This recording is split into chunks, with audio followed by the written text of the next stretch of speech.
तर विद्यार्थ्यांकडे स्पेशल आणि फ्रेश या सुपर क्लासमध्ये सर्वांचेच रोजच्यासारखेच मनापासून स्वागत आहे। आज आपण या सुपर क्लासमध्ये अतिशय महत्त्वाचे असणारे मुंबई उच्च न्यायालय भरतीसाठी जीके क्वेश्चन्स कव्हर करणार आहोत। सर्वांनी सुपर क्लासला काय करायचं आहे विद्यार्थ्यांना सुरूपासून शेवटपर्यंत नक्कीच पाहायचं आहे। तसेच तुम्ही चॅनलवर नवीन असाल तर सबस्क्राइब लगेच करून घ्या। आणि अतिशय महत्त्वाची एक आपल्यासाठी न्यूज आहे, मुंबई उच्च न्यायालय भरतीसाठी आपण 555 पेजेसचे एक पीडीएफ तयार केलेले आहे। हे पीडीएफ तुम्ही नक्कीच घ्यायचं आहे जर कोणत्याही पोस्टसाठी मुंबई उच्च न्यायालयाचा जो फॉर्म आहे तो भरला असेल तर घेण्यासाठी काय करायचं आहे, या नंबरवर विद्यार्थ्यांना आपल्याला कॉल नाही व्हॉट्सअप करण्याची रिक्वेस्ट आहे। चला मग सुप्रकाशाला सुरुवात करूया। आणि सुरू करण्यापूर्वी सुप्रकाशला एक लाईक करून तुमच्यातर्फे थोडासा प्रोत्साहन जो आहे तो नक्कीच द्यायचा आहे। चला मग सुप्रकाशाला सुरुवात करूया। पहिला प्रश्न असा आहे, मुंबई उच्च न्यायालयाचे सर्किट बेंच खालीलपैकी कोणते आहे? सर्किट बेंच म्हणून कोण कार्य करते? पणजी, कोल्हापूर, नागपूर किंवा सोलापूर। ऑप्शन्स मध्ये या ठिकाणी दोन योग्य आहे। कोल्हापूर हे मुंबई उच्च न्यायालयाचे सर्किट बेंच म्हणून कार्य करते। प्रश्न दुसरा पाहूया। तर विचारले की अन्न बिघाडातील खालीलपैकी कोणता एक महत्त्वपूर्ण घटक आहे किंवा असतो ते सांगायचं आहे। कशामागील? अन्न बिघाडा मागील सूक्ष्मजंतू, जीवाणू, कृमी किंवा विषाणू। तर सूक्ष्मजंतू जो आहे विद्यार्थ्यांनो अन्न बिघाडातील एक महत्त्वाचा घटक असलेला कळतो। प्रश्न या ठिकाणी विद्यार्थ्यांनो आहे आपल्या समोर तिसरा, पूर्ण जातीभेद मिटावा म्हणून राजश्री शाहू महाराजांनी काय केले ते सांगायचं आहे। पूर्ण जातीभेद मिटावा यासाठी प्राथमिक शिक्षण, समाज जागृती, आंतरविवाहास मान्यता किंवा वरीलपैकी सर्व। तर पूर्ण जातीभेद मिटावा म्हणून शाहू महाराज यांनी आंतरविवाह जो आहे विद्यार्थ्यांनो मान्यता दिलेली होती। प्रश्न चौथा, घटना समितीमध्ये एकूण किती महिलांचा समावेश होता ते विचारलेलं आहे। घटना समितीमध्ये एकूण किती महिला होत्या? 15, 20, 10 किंवा 30। तर एकूण 15 महिलांचा समावेश घटना समितीमध्ये झालेला। प्रश्न कव्हर करूया। पाचवा, ड जीवनसत्व कोणत्या माध्यमातून शरीराला प्राप्त होते ते सांगायचं। सर्वांना उत्तर येत असेल, सोपा प्रश्न आहे। ड जीवनसत्व विचारलेला आहे, हवा, पाणी, ऊन किंवा वरीलपैकी सर्व। तर सकाळच्या उन्हापासून ड जीवनसत्व हे शरीराला मिळते किंवा प्राप्त होते हे लक्षात येते। प्रश्न सहावा पाहूया। महाराष्ट्रात भारूड हा रचना प्रकार कोणी रूढ केलेला आहे? भारूड हा रचना प्रकार संत तुकाराम महाराज, संत ज्ञानेश्वर महाराज, संत एकनाथ महाराज किंवा संत जनाबाई। संत एकनाथ महाराज यांनी जे आहे भारूड रचना प्रकार विद्यार्थ्यांनो महाराष्ट्रात रूढ केलेला। प्रश्न सातवा पाहूया। खडकवासला ही प्रसिद्ध जे धरण आहे विद्यार्थ्यांनो हे कोणत्या नदीवर आहे ते विचारलेलं आहे। खडकवासला हे धरण मुळा, मुठा, आंबा किंवा वर्धा। तर ती नदी आहे मुठा। मुठा नदीवर खडकवासला हे धरण असलेले दिसते। प्रश्न आठवा पाहूया।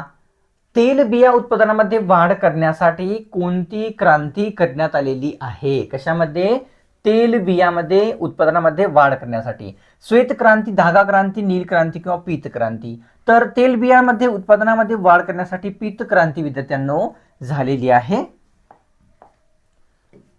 कव्हर करूया प्रश्न 9व्या क्रमांकाचा।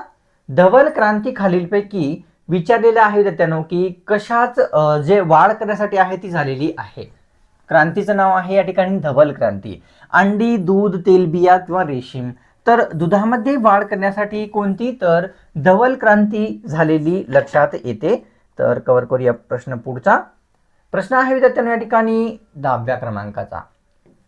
महाराष्ट्रातील सुंदरबन अभयारण्य कोणत्या प्राण्यासाठी प्रसिद्ध आहे ते विचारलेलं आहे।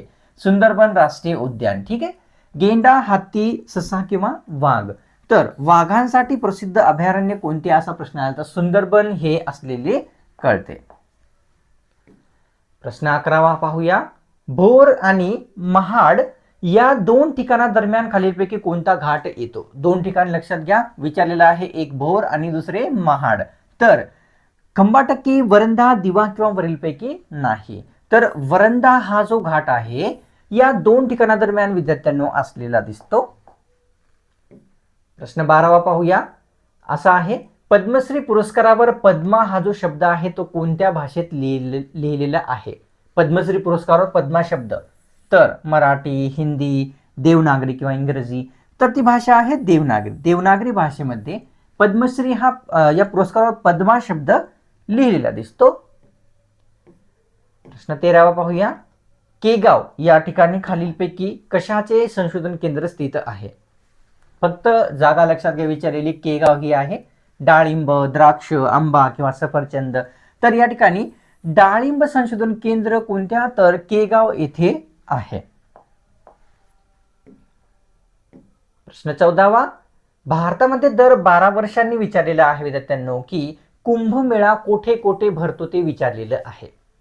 कुंभमेळा तर कुठे तेही कव्हर करूया. किती जागी भरतो ते विचारलेलं आहे. 5, 4, 6 किंवा 8.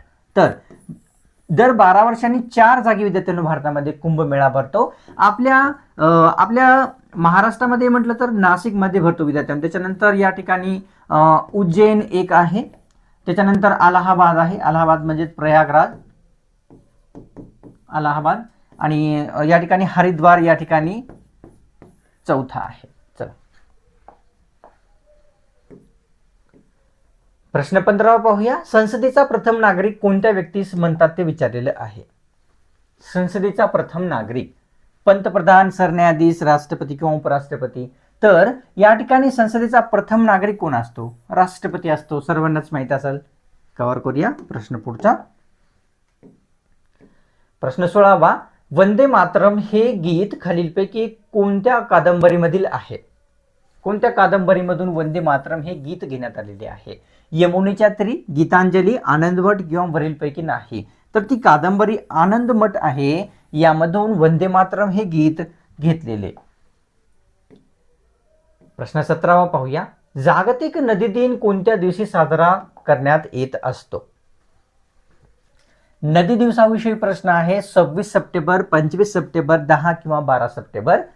ऑप्शन्स मध्ये एक म्हणजेच 26 सप्टेंबर या रोजी नदी दिवस जो आहे तो साजरा होताना दिसतो. प्रश्न 18वा पाहूया. लिंगमळा प्रसिद्ध धबधबा कोणत्या नदीवर स्थित आहे? धबधब्याचं नाव, धबधबा लक्षात घ्या फक्त. लिंगमळा आहे. तापी, गंगा, भीमा किंवा वेना. तर वेना नदीवर लिंगमळा हा धबधबा असलेला लक्षात घ्यायचा आहे. प्रश्न कव्हर करूया 19वा. विनोबा भावे आपल्या सर्व लिखाणाच्या शेवटी काय लिहित असत ते सांगायचं आहे. कोण? विनोबा भावे त्यांच्या सर्व लिखाणाच्या शेवटी जय जगत, भारत माता की जय, सबभूमी गोपाल की किंवा वंदे मातरम. तर जय जगत असे विनोबा भावे त्यांच्या सर्व लिखाणाच्या शेवटीला लिहित असत हे कळते. प्रश्न या ठिकाणी 20वा कव्हर करूया. आम्ल पदार्थाची जी चव आहे विद्यार्थ्यांनो ती कशा प्रकारची असते? जेही पदार्थ आम्ल असतात त्यांची आंबट, गोड, खारट किंवा तुरट. तर आंबट प्रकारची चव सर्व आम्ल पदार्थाची असते हे कळते. कव्हर करूया प्रश्न 21वा. ग्रामपंचायत सदस्य होण्यासाठी किमान पात्रता दिलेल्यापैकी कोणती असणे आवश्यक आहे? ग्रामपंचायतीचा सदस्य होण्यासाठी तर 21 वर्ष पूर्ण, गावच्या मतदान यादीमध्ये नाव, वरील दोन्ही किंवा तो शहरी भागात असावा. सोपा प्रश्न आहे, नॉर्मलचा प्रश्न आहे. गावच्या मतदान यादीत नाव असले पाहिजे आणि 21 वर्ष त्याचे जे वय आहे ते पूर्ण असले पाहिजे. प्रश्न 22वा. महालेखापाल यांच्या पदाचा कार्यकाल किती वर्षाचा असतो? महालेखापाल यांच्या पदाचा कार्यकाल 5 वर्ष, 4 वर्ष, 2 किंवा 6. तर 6 वर्षाचा जो महालेखापाल यांचा जो कार्यकाल आहे तो असताना दिसतो. लॉर्ड मिंटो यांच्या प्रोत्साहनाने खालीलपैकी कशाची स्थापना झालेली आहे किंवा करण्यात आलेली आहे? व्यक्ती लॉर्ड मिंटो विचारलेला आहे. यांच्या आत्मीय सभा, मुस्लिम लीग, नवभारत सभा किंवा वरीलपैकी सर्व. तर मुस्लिम लीगची स्थापना लॉर्ड मिंटो यांच्या प्रोत्साहनाने झालेली दिसते. प्रश्न 24वा पाहूया. बिलीव हे आत्मचरित्र खालीलपैकी कोणत्या खेळाडूचे आहे? आत्मचरित्राचं नाव बिलीव हे विचारलेलं. सचिन तेंडुलकर, सुरेश रैना, विराट कोहली किंवा सौरव गांगुली. तर सुरेश रैना यांचे बिलीव्ह हे अतिशय प्रसिद्ध असलेले आत्मचरित्र आहे हे कळते. प्रश्न 25वा, गोल्डन गर्ल आत्मचरित्र खालीलपैकी कोणत्या खेळाडूचे आहे? गोल्डन गर्ल हे आत्मचरित्र सानिया मिर्झा, पी.टी. उषा, मेरी कॉम किंवा सायना नेहवाल. तर पी.टी. उषा यांना काय म्हटले जाते? गोल्डन गर्ल असे म्हटले जाते. प्रश्न 26वा, लोखंडाची पत्रे गंजू नये म्हणून त्यावर कशाचा थर दिला जात असतो? लोखंडाची पत्रे गंजू नये म्हणून ब्रॉन्झ, मेटल, सिल्वर किंवा झिंक. तर झिंकचा जो थर आहे, पत्राची जी लोखंडाची जे पत्रे आहे ते गंजू नये म्हणून त्यावर दिला जात असतो. प्रश्न 27वा, कर्नाटक राज्यातील भद्रा अभयारण्य कशासाठी प्रसिद्ध आहे? कोणते? कर्नाटक राज्यामध्ये आहे विद्यार्थ्यांनो या ठिकाणी भद्रा हे अभयारण्य. गेंडा, हत्ती, ससा किंवा हरिण. तर हे हत्ती या प्राण्यासाठी प्रसिद्ध असलेले कर्नाटकातील एक अभयारण्य आहे. प्रश्न 28वा कव्हर करूया. खेळाला उद्योजकाचा दर्जा देणारे भारतातील पहिले राज्य कोणते ठरलेले आहे? आपण हा प्रश्न बऱ्याच वेळा कव्हर केलेला आहे. मिझोरम, मणिपूर, ओडिशा किंवा आसाम. तर मिझोरम या राज्याने खेळाला जो आहे उद्योजकाचा दर्जा दिलेला दिसतो. प्रश्न 29वा, कायनाइटचे साठे असलेले दहेगाव हे महाराष्ट्रातील कोणत्या जिल्ह्यामध्ये आहे ते सांगायचं आहे. कशाचे साठे? कायनाइटचे साठे असलेले. तर ऑप्शन्स मध्ये विद्यार्थ्यांनी या ठिकाणी दिलेले आहे भंडारा, सातारा, जालना किंवा पालघर. तर भंडारा या जिल्ह्यामध्ये कायनाइटचे साठे आपल्या असलेले लक्षात येतात. प्रश्न 30वा, ऑलिम्पिक ध्वजावर एकूण किती कड्यांचा समावेश आहे तो सांगायचा आहे. ऑलिम्पिकचा जो ध्वज आहे त्या ध्वजावर किती कडे आहेत? 5, 6, 7 किंवा 8. तर 5 कड्यांचा समावेश विद्यार्थ्यांना ऑलिम्पिक ध्वजावर झालेला सर्वांना लक्षात येतो. आता विद्यार्थ्यांना सुपर क्लासला सोडण्यापूर्वी अतिशय महत्त्वाचे पुन्हा एकदा रिमाइंडर आहे. काय आहे? मुंबई उच्च न्यायालय भरतीच्या कोणत्याही पदासाठी तुम्ही फॉर्म भरलेला असेल, अतिशय महत्त्वाचे असणारे 555 पेजेसची आपण पीडीएफ तयार केलेली आहे. हे पीडीएफ तुम्हाला सर्वांना नक्कीच घ्यायचं आहे. सध्या हा सुपर क्लास पाहून तुम्ही घेत असाल 250 मध्ये आपल्याला मिळत आहे, नाहीतर तुम्हाला 300 ते 350 पडणार आहे जर ही संधी मिस केली तर घेण्यासाठी इच्छुक जोही विद्यार्थी आहेत त्या सर्वांनी या नंबरवर व्हॉट्सअप करायचा आहे, कॉल नाही करायचा आहे, ही मनापासून रिक्वेस्ट आहे. चॅनलवर तुम्ही नवीन आला असाल तर सबस्क्राईब लगेच करून घ्या. सबस्क्राईब करणे एकदम फ्री असते, कोणत्याच प्रकारचा शुल्क लागत नसतो, तर लगेच करून घ्या. आणि सुपर क्लासला एक लाईक तुम्हाला नक्कीच करायचा आहे. थोडासा प्रोत्साहन तुमच्यातर्फे मला प्राप्त होत असतो त्या कारणास्तव. चला भेटूया पुढच्या स्पेशल आणि फ्रेश सुपर क्लासमध्ये.